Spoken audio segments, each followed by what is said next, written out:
जय श्री कृष्णा दोस्तों। हम सब ने महाभारत तो पढ़ी है, महाभारत भी पढ़ी है। जो नहीं पढ़ पाए उन्होंने टीवी से जाना है, मोबाइल से जाना है, अपने बड़े बुजुर्गों से जाना है, किसी न किसी से सुना है। और महाभारत के बारे में अच्छे लोग हम सब जानते हैं, थोड़ा जाने या कोई बहुत ज्यादा जानते हैं, लेकिन जानते हर कोई है। ठीक है, तो उसी महाभारत में हमारे प्रभु खाटू श्याम बाबा भी हैं। तो हम अभी बात करेंगे प्रभु के बारे में। उससे पहले मैं आपसे एक छोटी सी बात करना चाहता हूं।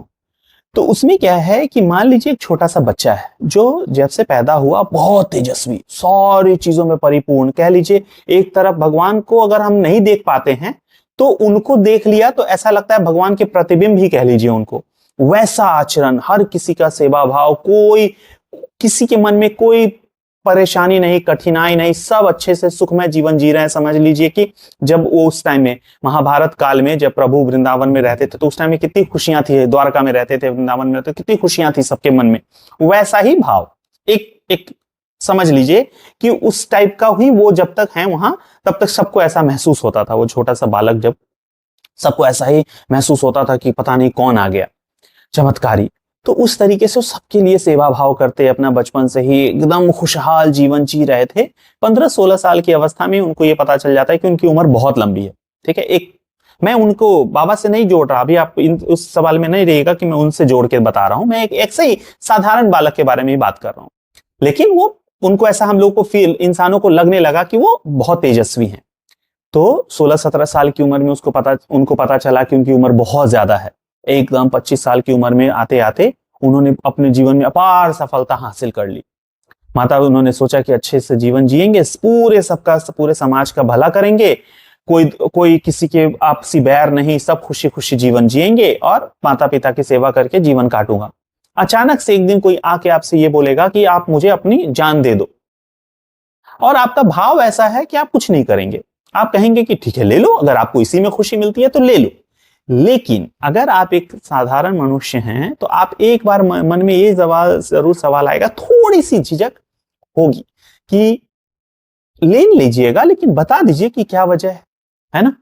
ये चलिए नहीं बताइए, थोड़ा माता पिता से मिल लूं, कोई ले जाइएगा, मेरी जान अभी ले लीजिए, लेकिन बस माता पिता को आखिरी बार मिल लेता हूं, कोई बात नहीं है। कुछ ना कुछ मन में ऐसे सवाल आएंगे, हम मनुष्य हैं तो हमारे आएंगे। अब मैं अपनी कहानी पे वापस जाता हूं, अपने प्रभु के बारे में वापस जाता हूं, महाभारत काल में अपने खाटू श्याम बाबा के बारे में। अब ये सोचिए, सबको पता है कि महाभारत को अगर कोई दो इंसान एक क्षण में खत्म कर सकते थे तो वो थे हमारे प्रभु श्री कृष्ण और दूसरे हमारे बाबा खाटू श्याम बाबा। जय हो प्रभु।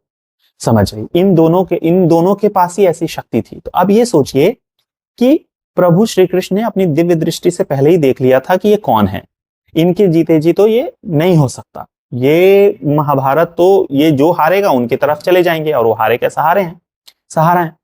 तो वो उन्होंने एक दिन योजना बनाई, उनके पास गए और उनसे बोला कि अपना, मैं संक्षेप में ही बता रहा हूं दोस्तों, तो उन्होंने कहा कि अपना शीश काट के मुझे दे दो।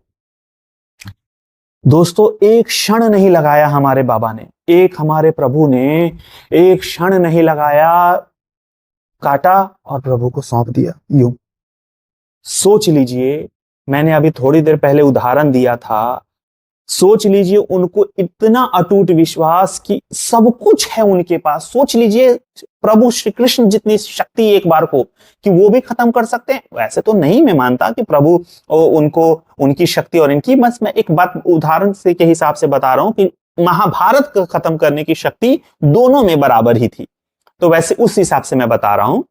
तो अब ये सोचिए कि वैसी शक्ति होने के बाद भी प्रभु आए, मन में एक झिझक नहीं। मैं वहीं पे आपको दूसरे का उदाहरण दूंगा पहले, फिर वापस से कहानी पे जाऊंगा। दोस्तों एक बार को रामायण में देख लीजिए क्या हुआ, थोड़ी सी शक्ति मिलने के बाद बाली का क्या हुआ, थोड़ी सी शक्ति मिलने के बाद रावण का क्या हुआ। वहीं पे महाभारत का जो युद्ध हो रहा था उसमें कितने बड़े से बड़े योद्धा आए थे। एक बार को आपके अर्जुन, कर्ण, सबके मन में थोड़ी ना थोड़ी झिझक थी कि मैं हथियार कैसे उठाऊं, ये कैसे करूं, उनको कैसे मारूं, हर किसी में थोड़ी ना थोड़ी झिझक थी। लेकिन हमारे प्रभु में देखिए, जैसे ही प्रभु पहुंचे उन्होंने कहा लीजिए प्रभु आप ही का तो है, दे दिया। इसीलिए हमारे बाबा उस भाव को समझिए। उन्होंने जब ये किया होगा तो उनको छोड़िए, हमारे श्री कृष्ण पे क्या बीती होगी कि मैं इनको मैं कैसे, मतलब मैं क्या करूं।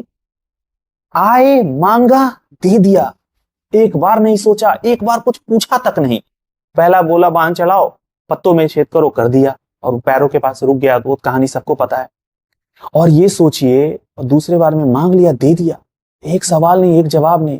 सोचिए कि उनके दिमाग में ऑलरेडी पहले से पता था कि वो कौन है।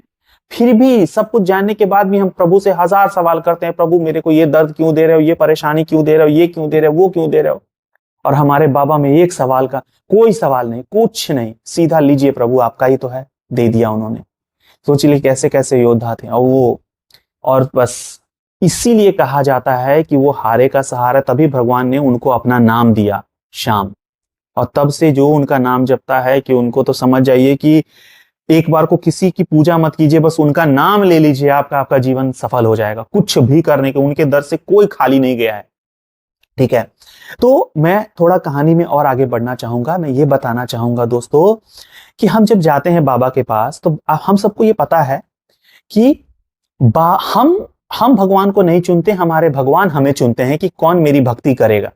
ठीक है, तो भगवान हमें चुनते हैं, हमें खाटू श्याम बाबा अपने पास बुलाते हैं, हम जाते हैं। हम तो अपना सहारा मान लेते हैं उनको कि हमारी वो मदद करेंगे। वही वो चाहते हैं कि जिसको मैंने सहारा दिया है वो भी किसी का सहारा बने। ठीक है, तो अगर आप लोगों से जितना हो पाता है दूसरों की मदद कीजिए। हमारे श्याम बाबा बहुत दानी है दोस्तों, उनसे जो मांगिएगा ना वो मिल जाता है।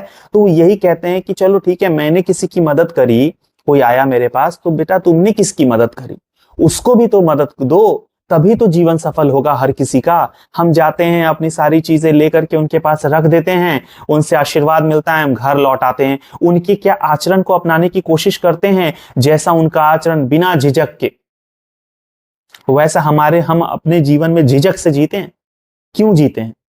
जब हम प्रभु को इतना मानते हैं तो वो तो हमें यही सिखाते हैं कि घबराना नहीं है, मैं बैठा हूं तुम्हारे पीछे, घबराना नहीं है। लेकिन हमारे मन में झिझक है, तभी तो जितनी भी हमारे जीवन में परेशानी आती है यही है, हमारे मन में झिझक है। जब हमने उनको सब कुछ अपने श्याम बाबा को सौंप दिया है, आंख बंद कीजिए और उनका नाम लीजिए, सारे कर्म कीजिए, कभी हार नहीं होगी आपकी, ये याद रखिएगा।